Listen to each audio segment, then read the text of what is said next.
Okay, अब हम आ जाते हैं यूनिफिकेशन ऑफ इटली पर। अब तक हमने एग्जैक्टली बैकग्राउंड पूरा कवर किया कि नेशनलिज्म क्या है, नेशन स्टेट क्या है, नेशनलिज्म से मतलब वो कौन सी चीजें हैं जिससे नेशनलिज्म की भावना आती है, वो सब हमने कवर किया।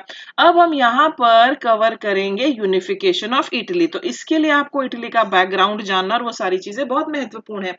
बहुत ही खूबसूरत सा देश है यूरोप में Italy. Okay, with the downfall of the Roman Empire, the glorious son of Italy began to set down. Rome जो है वो वहीं पर है इटली में।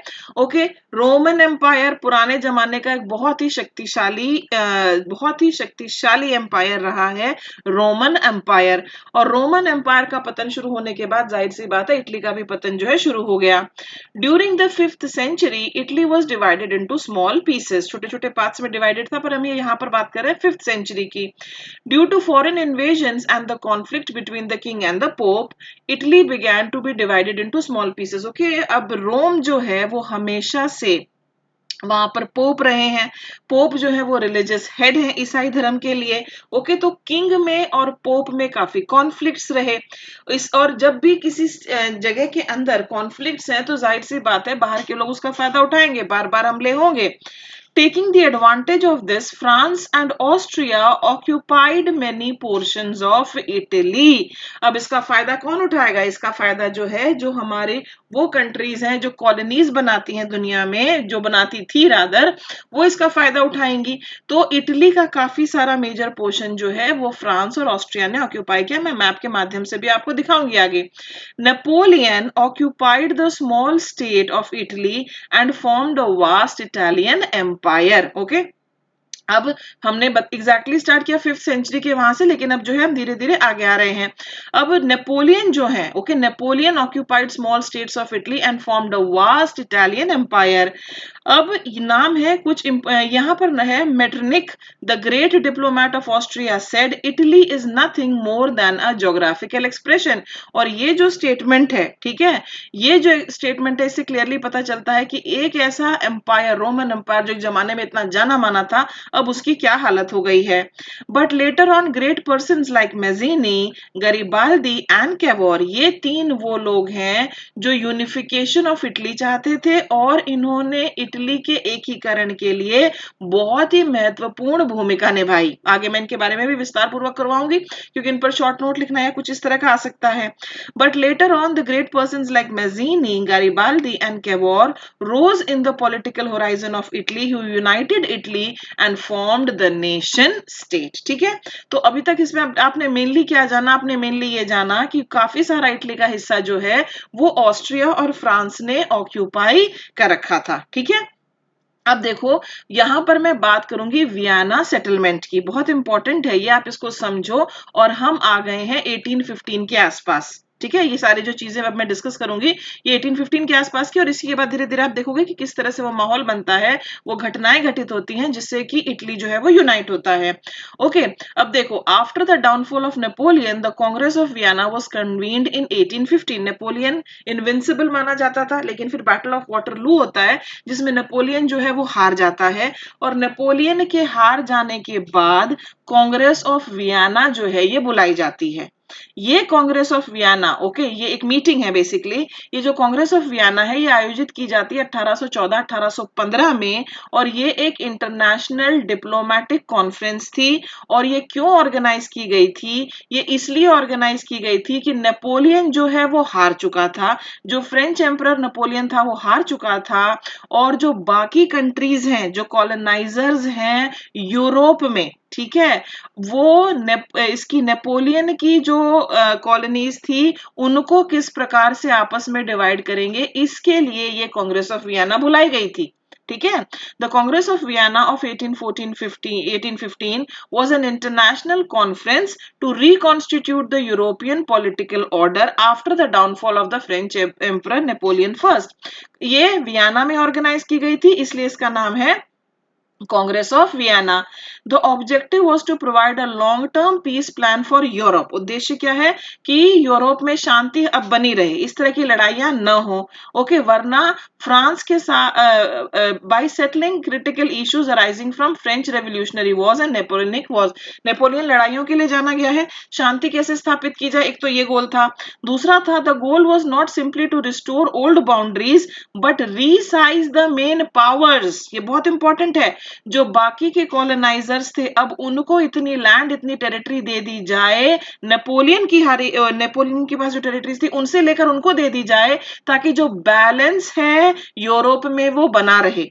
अगर फ्यूचर में कभी ऐसी परिस्थिति होती है तो वो नेपोलियन को कंट्रोल कर सके, यानी कि जो कॉलोनाइजर्स हैं उनको और कैसे ज्यादा पावरफुल बनाया जाए, जो नेपोलियन के एरियाज थे उनको किस प्रकार से डिवाइड किया जाए, ये था बेसिक इसका उद्देश्य.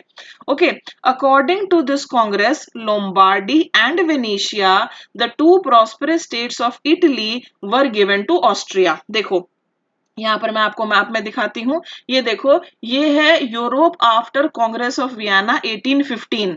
ठीक है, यूरोप आफ्टर कांग्रेस. और यहाँ पर अगर आप देखें, ये वाला जो पोर्शन है ये इटली का पोर्शन है. ठीक है, ये इटली का पोर्शन है. हम कौन सा देख रहे हैं, हम कांग्रेस ऑफ वियना 1815 का. ये पूरे का पूरा यूरोप है. ये ऑस्ट्रियन एम्पायर है जो यहाँ पर आपको नजर आ रहा है. ये यहाँ पर प्रूशिया है, यहाँ पर फ्रांस है, ये पुर्तगाल है, ये स्पेन है, मोराको है, अल्जीरिया है, और ये जो है हमारा ये इटली का पोर्शन है. ठीक है, अब अगर मैं आपको यहाँ पर दिखाऊं, ये देखो, अभी हमने बात की लोम्बार्डी और वियना की. ओके, यहाँ पर आपको जो है लोम्बार्डी नजर आ रहा है और यहाँ पर अगर आप देखें तो आपको वियना नजर आ रहा है. ठीक है, इनके बारे में क्या डिसीजन लिया गया. ओके, नेपोलियन के पास ये सारे के सारे थे, तो अब इनके बारे में क्या डिसीजन लिया गया.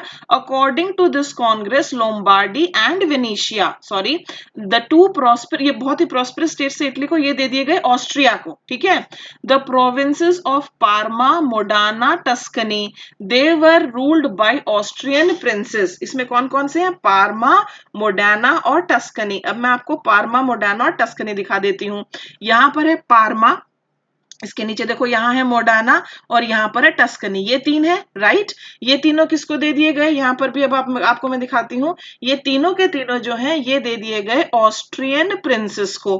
ठीक है, तो ऑस्ट्रिया को अच्छा खासा एरिया मिल रहा है. Rome was ruled by the pope.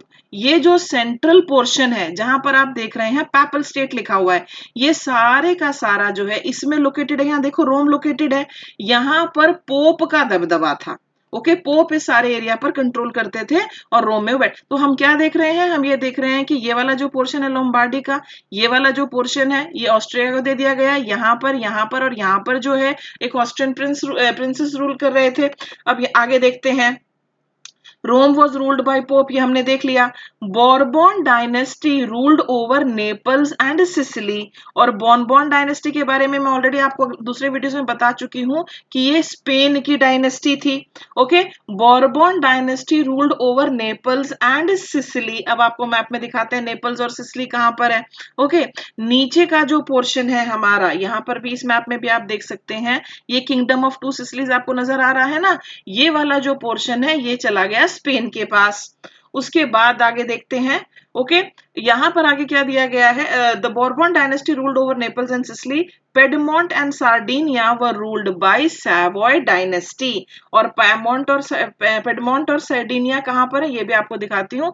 ये है पेडमोंट और ये है आपका सार्डिनिया. ओके, ये वाला जो पोर्शन है किंगडम ऑफ टू सिसिलीज इसको कहा गया है, ये वाला ये स्पेन के पास चला गया. ये देख रहे हैं ना आप, यहाँ पर नेपल्स लिखा हुआ है. ठीक है, और ये वाला जो पोर्शन है ये एक और डायनेस्टी के पास चला गया और उस डायनेस्टी का जो नाम है यहाँ पर देखो दिया गया है कि वो जो डायनेस्टी थी वो थी आपकी सैवॉय डायनेस्टी.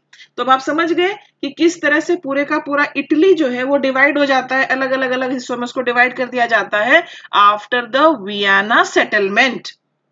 ओके, अब मैं आपको बताती हूं. The national unity of Italy was dissolved by the system of Vienna Congress. Okay, लेकिन ये वाला जो पोर्शन मैंने आपको दिखाया ना, ये ही एक सार्डिनिया वाला जो पोर्शन है यही एक ऐसा पोर्शन था जिसको एक्चुअली इटली के लोग ही रूल कर रहे हैं. ठीक है, बाकी सारा पोर्शन तो आप जैसे कि आप देख रहे हैं कि वो और लोगों में बांट दिया गया, लेकिन सार्डिनिया वाला पोर्शन और पेडमोंट वाला पोर्शन जिसके बारे में हमने अभी कहा ना कि कि इसको रूल कर रहे थी वहां की जो एक डायनेस्टी है जिसका नाम है सेवॉय डायनेस्टी। यहाँ पर है ना सेवॉय डायनेस्टी।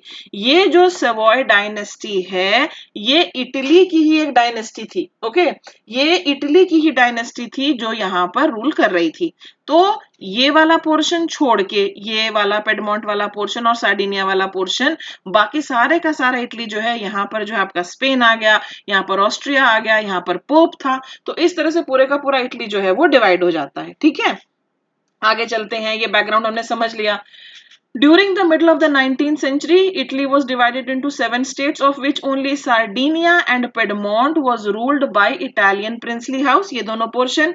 नॉर्थ इटली जो है ये पूरे का पूरा पोर्शन, यहाँ पर ऑस्ट्रियन डायनेस्टी आ गई और ऑस्ट्रिया की जो डायनेस्टी वहां रूल कर रही थी वो है आपकी ऑस्ट्रिया की ये हैब्सबर्ग्स डायनेस्टी। सेंट्रल पोर्शन को कौन रूल कर रहा है? पोप रूल कर रहा है। सदर्न पोर्शन को किंग ऑफ स्पेन जो है वहां पर कौन सी डायनेस्टी? बोर्बन डायनेस्टी की वो रूल कर रहे हैं। Even the Italian language had not acquired one common form and still had many regional and local variations during the 1830s. Okay, तो इटालियन लैंग्वेज जो है वो उसको भी अभी तक प्रॉपर फॉर्म नहीं मिला था। ऐसे में 1830 के दशक में मजीनी wanted to put together a program for unitary Italian Republic। एक व्यक्ति है जिनका नाम है, पूरा नाम है ग्युसेप्पी मजीनी। वो चाहते हैं कि पूरे के पूरे इटली को जो है यूनाइट किया जाए। आगे देखते हैं। और उस समय होता है फिर उसके बाद कार्बोनरी मूवमेंट। ठीक है, कार्बोनरी मूवमेंट। देखो, जब भी इस तरह की बातें होंगी ना कि यहाँ से जो बाहरी शासक है उसको खदेड़ भगाओ, यहाँ के लोगों को यूनाइट करो, एक राष्ट्र की रचना करो, तो मतलब in other words nationalism. Nationalism है ही क्या? नेशनलिज्म है कि लोग जो है वो खड़े होकर विरोध करते हैं कि हमें हमारा अपना चाहिए, राइट? तो उनको दबाने की कोशिश की जाएगी। आप इंडियन कॉन्टेक्स्ट में अगर आप हमारा नेशनल मूवमेंट देखे तो यही तो होता है, उनको दबाने की कोशिश की जाएगी। जब उनको दबाने की कोशिश की जाएगी तो गुपचुप तरीके से सीक्रेट रेवोल्यूशनरी सोसाइटीज वगैरह एस्टैब्लिश होंगी। तो ये कार्बोनरी मूवमेंट भी उन्हीं में से एक है। The nationalists of Italy could not tolerate the injustices made by the Vienna settlement. उन्होंने कहा नहीं, ये तो हमारे साथ गलत हुआ है। They were annoyed with the dominating activities of the newly established rulers. वो उनसे नाराज हुए। So the government employees and the soldiers of middle class they formed a secret committee और इसको नाम दिया गया Carbonari committee. The Carbonaris agreed to unite Italy into one state. Yes, बहुत इंपॉर्टेंट है कि उसके बाद इस तरह की सीक्रेट रेवोल्यूशनरी सोसाइटी जो है इसका गठन होता है। The Carbonaries organized a revolt against King Ferdinand the Fourth in Naples. Okay, Naples की मैंने बात की ना, वहां पर स्पेन रूल कर रहा था। तो ये जो कार्बोनरीज हैं, ये जो शासक है फर्डिनेंड द फोर्थ, इसके खिलाफ एक विद्रोह की ये साजिश रचते हैं। And they demanded the liberal constitution of Spain. उन्होंने कहा नहीं, हम पर तुम बहुत ज्यादा रिस्ट्रिक्शंस लगाते हो। ये नेपल्स देखो यहाँ पर है, ठीक है, यहाँ पर जो है वहां पर वो विद्रोह जो है ऑर्गेनाइज करते हैं। 1821 में Austria sent his army and defeated the Carbonaris in the battle of Rieti. लेकिन ऑस्ट्रिया जो है वो स्पेन की मदद के लिए आ जाता है। ऑस्ट्रिया जो है वो नॉर्दर्न पोर्शन रूल कर रहा था, राइट? दो चोर एक तरह से मौसेरे भाई हो जाते हैं यहाँ पर। ऑस्ट्रिया जो है वो मदद के लिए आता है और वो कार्बोनरीज को डिफीट कर देते हैं। On the return journey, this army also defeated the revolutionaries at Piedmont in the Battle of Novara। और जब ये लौट कर आते हैं यहाँ से, यहाँ पर इन्होंने डिफीट कर दिया। उसके बाद जब ये लौट कर आ रहे होते हैं तो यहाँ पर भी जो रेबल्स होते हैं उनको भी ये हरा कर उसके बाद वापस आते हैं। तो एक तरह से जो इन्होंने रिवोल्ट ऑर्गेनाइज किया नेपल्स वगैरह में वो क्रश हो जाता है। 1830-31 में Austria also crush the revolts of Parma and Modena. और जगहों पर भी जो रिवोल्ट होते हैं क्रश कर दिए जाते हैं। The Carbonites bitterly failed in their first attempt but this paved the way for the unification of Italy. पहला इनका जो प्रयास है वो विफल रहता है, लेकिन डेफिनेटली अब ये आगे की चीजों के लिए नींव जरूर रख देता है। देखो, ये तीन इंपॉर्टेंट लीडर्स हैं, मजीनी, ओके, उसके बाद है गारिबाल्डी और तीसरे हैं कैवोर। इन तीनों का बहुत ही इंपॉर्टेंट रोल है इन यूनिफिकेशन ऑफ इटली। अब मैं इनके बारे में भी आपको बताती जाऊंगी और आगे भी बताती जाऊंगी। मजीनी कौन है? मजीनी ने स्टार्ट किया था यंग इटली मूवमेंट। ओके, जैसे मैंने बताया कि सीक्रेट सोसाइटीज वगैरह बन रही थी, तो ये यंग इटली मूवमेंट भी जो है किस तरह की ही सीक्रेट सोसाइटी थी, और ये इतनी ज्यादा फेमस हुई थी कि उसके बाद बहुत सारे कंट्रीज में जहाँ रेवोल्यूशन हुआ, जैसे यहाँ पर ये यंग इटली था तो दूसरी जगहों पर यंग लिखकर उसके बाद उस कंट्री का नाम जोड़ दिया जाता था और मूवमेंट्स हुए। तो हम मजीनी के बारे में थोड़ा पढ़ते हैं। Joseph मजीनी blue the first trumpet of Italian unification. इनका जन्म जो है जिनोवा में हुआ था 1805 में, और उसके बाद कार्बोनरी कमेटी इन्होंने ज्वाइन की बचपन में ही, और ये चाहते थे अपने देश को आजाद कराना। इन्होंने बहुत ही सक्रिय भूमिका निभाई इन द कार्बोनरी मूवमेंट, और इनको कैद में भी रखा गया। उसके बाद जो है कैद से जब ये रिहा कर दिए जाते हैं, ये एक रेवोल्यूशनरी ऑर्गेनाइजेशन की नींव रखते हैं जिसका नाम था यंग इटली, क्योंकि इनका युवाओं में, यूथ में बहुत ज्यादा विश्वास था। The main object of this organisation was to arouse political consciousness of the people who lived in different parts of Italy. इनका उद्देश्य क्या था? ये यंग इटली मूवमेंट क्रिएट करने के पीछे इनका उद्देश्य ये था कि जनता में ये जागरूकता लाएं, लोगों को कॉन्शियस करें कि हमारा जो देश है वो गुलाम है, आप जरा अपनी राजनीतिक चेतना को जगाएं, आप संगठित होएं और हमारी कंट्री को आप यूनाइट करें। Men below 40 years joined this party and they had to contribute 50% of their income to the party fund. 40 साल से नीचे जो लोग हैं वो इस यंग इटली मूवमेंट से जुड़े, और उनकी जो आमदनी होती थी उसका 50% जो है वो कंट्रीब्यूट करते, ताकि जो मूवमेंट है ये आगे चल सके। हर व्यक्ति को एक डैगर, खंजर दिया जाता, राइफल दी जाती। 50 each member had to provide a dagger, a rifle and 50 bullets. हर एक सदस्य को एक खंजर, एक राइफल और 50 गोलियां प्रदान करनी थी। स्लोगन क्या था पार्टी का स्लोगन था God, the people and Italy. 1833 तक इसमें करीबन 60,000 सदस्य हो गए, और having great faith on the youth, मजीनी told that Italians could unite Italy one day. इनका स्ट्रॉन्ग फेथ था कि हम इटली को यूनाइट करेंगे। मजीनी had a profound faith on God and dreamt to construct a bridge of equality between religious and politics. ऐसा नहीं है कि मजीनी नास्तिक था, उसका अटल विश्वास था भगवान में, और वो चाहते थे कि रिलीजन और पॉलिटिक्स जो है इनके बीच में कोई तो सेतु बने। His speech and writings encouraged the people of Italy. It created a flame of patriotism among the Italians. 1843 में young Italy revolted in Sicily but failed in its mission. फिर से ये विफल होते हैं। 1848 में by the revolt of his party in Naples, King Ferdinand granted a constitution to Sicily. Okay, 1843 में ये फेल होते हैं, लेकिन 1848 में जब ये फिर से रिवोल्ट करते हैं तो फर्डिनेंड, हमने इसके बारे में पहले भी पढ़ा था ना कि फर्डिनेंड नेपल्स किंग, उन्होंने कॉन्स्टिट्यूशन ग्रांट की सिसिली को। Sicily southern part of Italy में था। In course of time the fame of Mazzini increase, लोग इनके बारे में जानने लगे। In the whole of Italy he was regarded as an angel. जाहिर सी बात है, कोई ऐसा व्यक्ति जो आपके देश की आजादी की बात कर रहा है उसको बहुत प्रतिष्ठा मिलेगी। In due course of time the patriots of young Italy party joined the red shirts of Garibaldi. एक और व्यक्ति हैं गैरीबाल्डी, उनकी जो ऑर्गेनाइजेशन है उसका नाम है रेड शर्ट्स। ये दोनों के दोनों जो हैं ये मिल जाते हैं। Under the leadership of Mazzini, the Republicans of Rome revolted against the Pope and abdicated him from the throne. ये मैं आपको आगे बताऊंगी कि जो रोम था, रोम वाला क्षेत्र था, सेंट्रल इटली वाला क्षेत्र था, वो किसके अधीन था? वो पोप के अधीन था। लेकिन वहां के लोग भी जो हैं, द रिपब्लिकन्स ऑफ रोम, उन्होंने रिवोल्ट कर दिया, और जो पोप है उसको भी जो है फाइनली उस क्षेत्र को बाकी के पार्ट्स के साथ यूनाइट करना पड़ेगा। Later on France sent an army to Rome and destroyed the Roman republics established by Mazzini and re-established the Pope in Rome. लेकिन फ्रांस क्या करता है? फ्रांस जो है वो अपनी आर्मी भेजता है। Later on France sent army to Rome, और उसने रोमन रिपब्लिक को जो है वहां से हटाया, और उसके बाद दोबारा से पोप को री-एस्टैब्लिश किया। By this the dream of Mazzini to unite the whole of Italy was scattered to pieces, but his clarion call Italy is one country and the Italians are one caste paved the way for unification of Italy. तो ये सारी चीजें हो रही हैं, बार बार कोशिश कर रहे हैं पर वो बार बार फेल हो रहे हैं। ओके, अब ये देखो, ये तस्वीर है मजीनी की, ये तस्वीर है मजीनी की, और इनके बारे में क्या क्या दिया गया है कि इन्होंने यंग इटली ग्रुप की स्थापना की। He called for an end to foreign rule, unification of Italy based on common culture, language etcetera. Okay, और साथ ही साथ 1848 में rebels failed and former rule of Italian states drove Mazzini and other nationalist leaders into exile.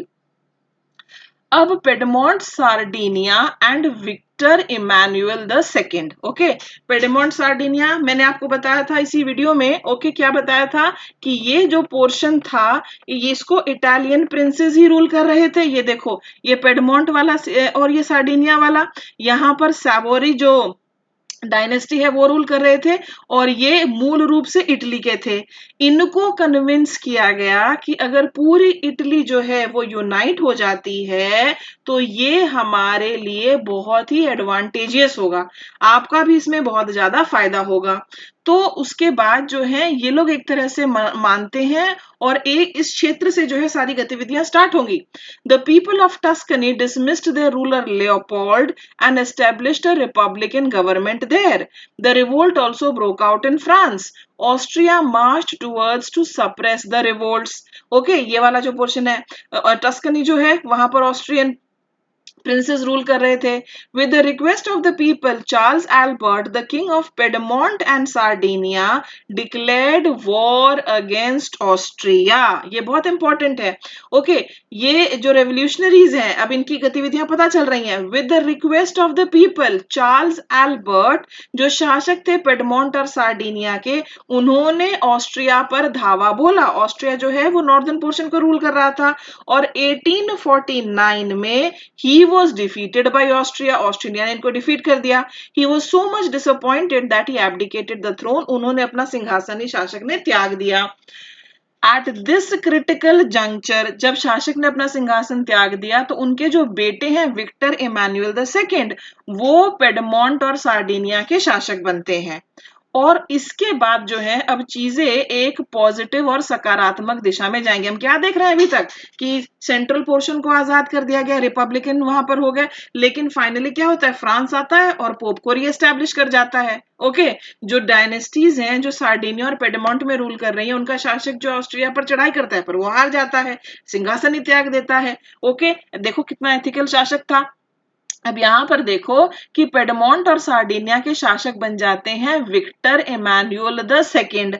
और Victor Emmanuel the second जो है इनके prime minister थे कैवोर और इनके कमांडर थे गैरिबाल्डी. ओके, मैंने आपको 3 तस्वीरें दिखाई थी ना, उन 3 तस्वीरों में एक व्यक्ति तो ये है मजीनी जिसने कि यंग इटली मूवमेंट की शुरुआत की.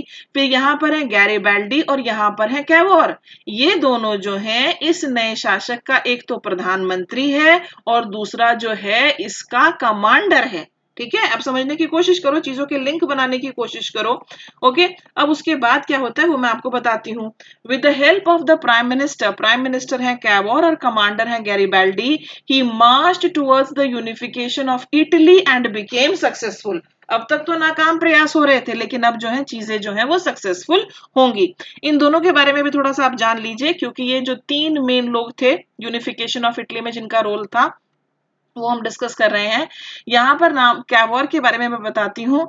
प्राइम मिनिस्टर थे ये किंगडम ऑफ पेडमोंट सार्डिनिया के और इन्होंने बहुत ही डिप्लोमेटिकली, देखो बहुत सारी लड़ाइयां जो है ना वो अस्त्र शस्त्र से ही नहीं जीती जाती, स्ट्रैटेजी से भी जीती जाती हैं, प्लानिंग से भी जीती जाती हैं. तो इन्होंने डिप्लोमेसी के सहारे और अलायंसेस के सहारे जो है काफी अपना दिमाग लगाया.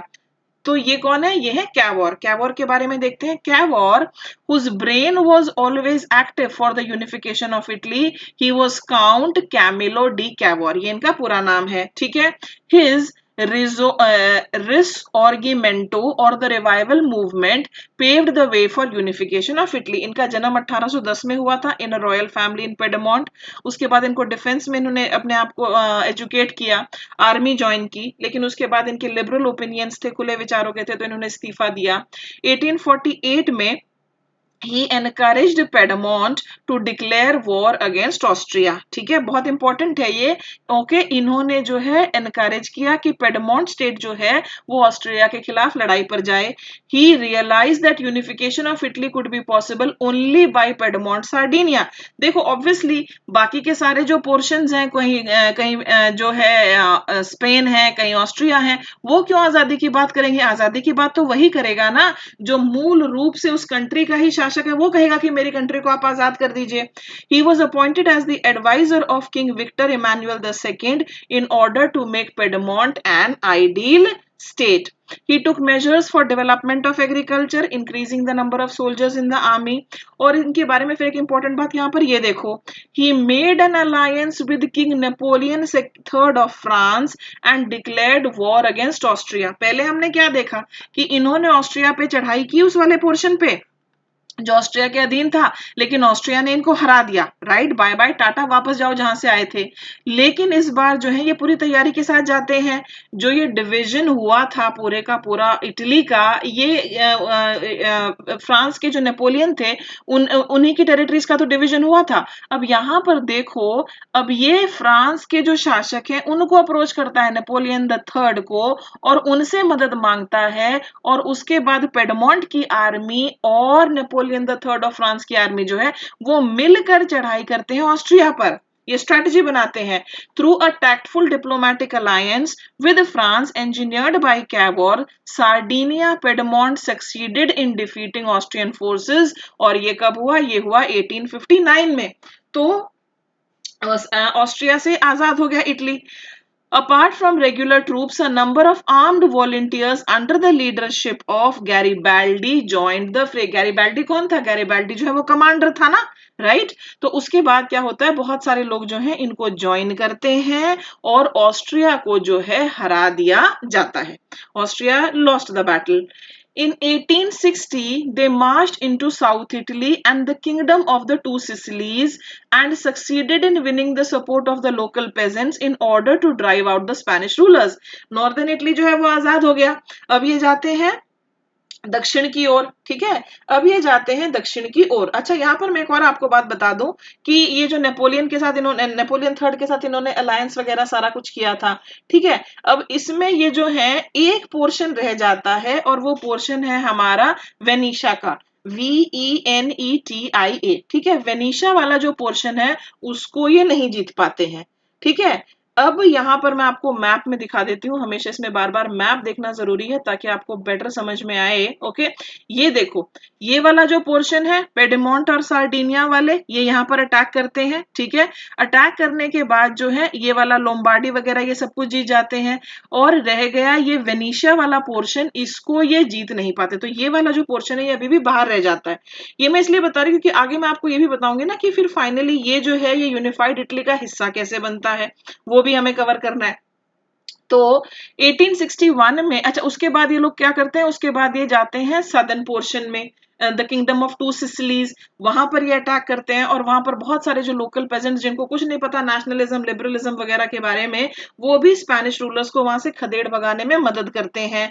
1861 में विक्टर इमानुअल II जो है इसको प्रोक्लेम किया जाता है पूरी यूनाइटेड इटली का शासक, हालांकि अभी सेंट्रल पोर्शन भी रहता है, right. However, much of the Italian population, among whom illiteracy was very high, remained unaware of liberal nationalist ideology. बिल्कुल सही बात है ये। और जब देखो एक इंटरेस्टिंग बात यहाँ पर क्या है कि जब दक्षिण इटली पर जो है इस तरह से चढ़ाई हो रही थी, स्पेनिश रूलर्स को वहां से खदेड़ा जा रहा था, जो लोकल पेजेंट्स हैं वो भी शामिल हो जाते हैं। The present masses who had supported Garibaldi in southern Italy, उन्होंने कभी भी इटालिया का नाम सुना ही नहीं था, और उनको लग रहा था कि ये जो ला इटालिया के नारे लग रहे हैं कि इटली को फ्री करना है, यूनाइट करना है, ये सारी चीजें उनको लग रहा था कि ला इटालिया जो है ये विक्टर इमानुअल की पत्नी है, उनको ऐसा लग रहा था। देखो ये सारे का सारा एक बार मैप फिर से देख लो, ये इटली बिफोर यूनिफिकेशन है, ये किंगडम ऑफ बोथ सिसिलीज है, ये पैपल स्टेट है, ये पार्मा, मोडर्ना और टस्कनी है, ये लोम्बार्डी और वेनिशिया है, वेनिशिया जो है, और ये जो है हमारे यहाँ पर आपके दो स्टेट्स जहां पर की लोकल प्रिंसेस जो थे इटली के वही रूल कर रहे थे, फाइन। ये वाला सारा पोर्शन जीत लिया गया है वेनिशिया को छोड़ के। दक्षिण वाला जो पोर्शन है वहां से स्पेनिश रूलर्स को खदेड़ दिया गया है, और ये वो पीरियड है, वो टाइम है, जैसे 1858 में इन्होंने इस पूरे पोर्शन पे चढ़ाई की और इसको जो है यूनाइट कर दिया, और यहाँ से जो है ऑस्ट्रियंस को भगा दिया। ये वाला जो पोर्शन है उसके बाद 58 के बाद ये लोग दक्षिण पोर्शन में जाते हैं और दक्षिण पोर्शन को 1860 के आसपास जो है वो आजाद कर लेते हैं। सेंट्रल पोर्शन जो है हमारा ये 1870 के आसपास जो है आजाद होगा। आगे देखते हैं। Okay, victory over Austria अवोक nationalist feelings among central Italy also. अब क्योंकि सिर्फ सेंट्रल इटली रह गया ना, तो जब ऑस्ट्रिया को हरा दिया जाता है तो सेंट्रल इटली भी जो है वहां पर राष्ट्रवाद की, हमें भी आजाद होना, इस तरह की फीलिंग्स जागती है और वहां पर एक प्लेबिसाइट करवाया जाता है, जनमत होता है। क्योंकि याद करो वहां पर पोप है, उनको लगता है कि लड़ाई हो और मैं हारूं, उसमें बेइज्जती हो, तो प्लेबिसाइट होता है 1860 में। It determined the incorporation into the kingdom of Sardinia of the states of Parma, Modena and Tuscany. तो ये वाला जो पोर्शन था आपका, ये सेंट्रल, ये यहाँ पर जो है परमा, मॉडर्ना और टस्कनी, ये सार्डिनिया में शामिल होते हैं। ये सार्डिनिया में शामिल होने का ये फैसला करते हैं उस प्लेबिसाइट में। मार्च 1861 में a parliament of all of Italy except Rome and Venetia agreed on unifying Italy with Victor Emmanuel as its king. उसके बाद मार्च 1861 में ओके एक मीटिंग होती है ये, और इसमें रोम और वेनिशिया को छोड़कर बाकी के सारे पोर्शंस जो हैं वो कहते हैं कि हम यूनाइट हो रहे हैं, हम ये डिसीजन ले रहे हैं, और हम हमारा शासक कौन होगा? हमारा शासक होगा विक्टर इमानुएल। ठीक है, अब हम दो ही पोर्शन रह गए, वेनिशिया वाला पोर्शन रह गया और एक रोम वाला पोर्शन है थोड़ा सा जो रह गया, जो अभी इटली में नहीं है, वो भी कैसे शामिल हुआ हम वो कर रहे हैं। Rome was declared the capital of Italy. अच्छा, ये लोग मिलते हैं, इस तरह का फैसला लेते हैं, और देखो रोम इसमें है भी नहीं, इस parliament of all of Italy except Rome लिखा हुआ है, लेकिन रोम को ये लोग क्या डिसीजन लेते हैं कि रोम जो है हमारी यूनिफाइड इटली की राजधानी होगी। Rome was declared the capital of Italy despite that it was not even in the new kingdom. 3 months later Cavour died, Cavour की मृत्यु हो जाती है, और मरने से पहले कैवोर कहते हैं कि इटली की स्थापना हो गई है, अब सब कुछ सुरक्षित है। देखो, एक व्यक्ति जो पूरी अपनी उम्र लगा देता है अपने देश के लिए, और कितनी खुशी की बात है कि उसके जीते जी ही ये सारी चीजें जो हैं संभव हो पाती हैं। 1866 में Italy joined Prussia in a war against Austria. ठीक है, प्रूशिया जो है ये एक और कंट्री है। अब हम उस तरफ जा रहे हैं कि किस तरह से फिर जो वेनिशिया भी है ना वो इटली में शामिल हुआ। वेनिशिया भी बाहर है, यहाँ पर क्या लिखा हुआ है कि 1866 में शामिल हुआ है, 1866 ही दिया हुआ है ना। और अगर मैं आपको वो वर्ल्ड मैप दिखाऊं जो मैंने बिगिनिंग में आपको दिखाया था, तो वहां पर आप क्या देखेंगे कि प्रूशिया जो है एक और कंट्री है। प्रूशिया जो है देखो यहाँ पर लोकेटेड है प्रूशिया, राइट, ये देखिए ये है प्रूशिया। प्रूशिया की जो लड़ाई है, प्रूशिया की लड़ाई हो जाएगी ऑस्ट्रिया से, प्रूशिया की लड़ाई हो जाएगी ऑस्ट्रिया से, और प्रूशिया की मदद करेगा इटली। इटली कहेगा ठीक है हम तुम्हारी मदद करते हैं, और बदले में जब इनकी लड़ाई हो जाएगी तो उसके बाद ऑस्ट्रिया जो है वो हार जाएगा, और ऑस्ट्रिया के हार जाने के बाद ये वाला जो पोर्शन है वेनिशिया वाला पोर्शन जो है वो इटली को दे दिया जाएगा। क्योंकि इस पोर्शन में जो है आपको याद होगा कि जब लड़ाई स्टार्ट होती है, जब पहली लड़ाई होती है तो वेनिशिया वाला पोर्शन इटली जीत नहीं पाता है। 1866 में Italy joined Prussia in a war against Austria. When the Prussians won, Italy's reward was Venetia. When in 1870 French troops withdrew from Rome so they could be used to defend France against Prussia, Italian forces seized Rome, which became the capital of the kingdom. दो portion ही रह गए थे ना, एक तो Prussia एक तो Venetia रह गया था और एक रोम रह गया था। 1870 में ओके रोम में काफी सारे फ्रेंच सैनिक थे। 1870 में जब रोम से ये फ्रेंच सैनिक जो हैं वहां से छोड़कर जाते हैं, क्योंकि उनको सेना को कहीं और इस्तेमाल करना था, तो उस समय जो है इटली जो है वो रोम पर कब्जा कर लेता है और रोम को वो राजधानी बना देते हैं। तो Italian unity had at last been obtained more by diplomacy and crude timing than by military greatness. ठीक है, तो इसी के साथ ये जो टॉपिक था हमारा यूनिफिकेशन ऑफ इटली के बारे में, ओके ये जो टॉपिक था ये समाप्त होता है। I wish you all the best. Thank you so much for watching. Bye bye.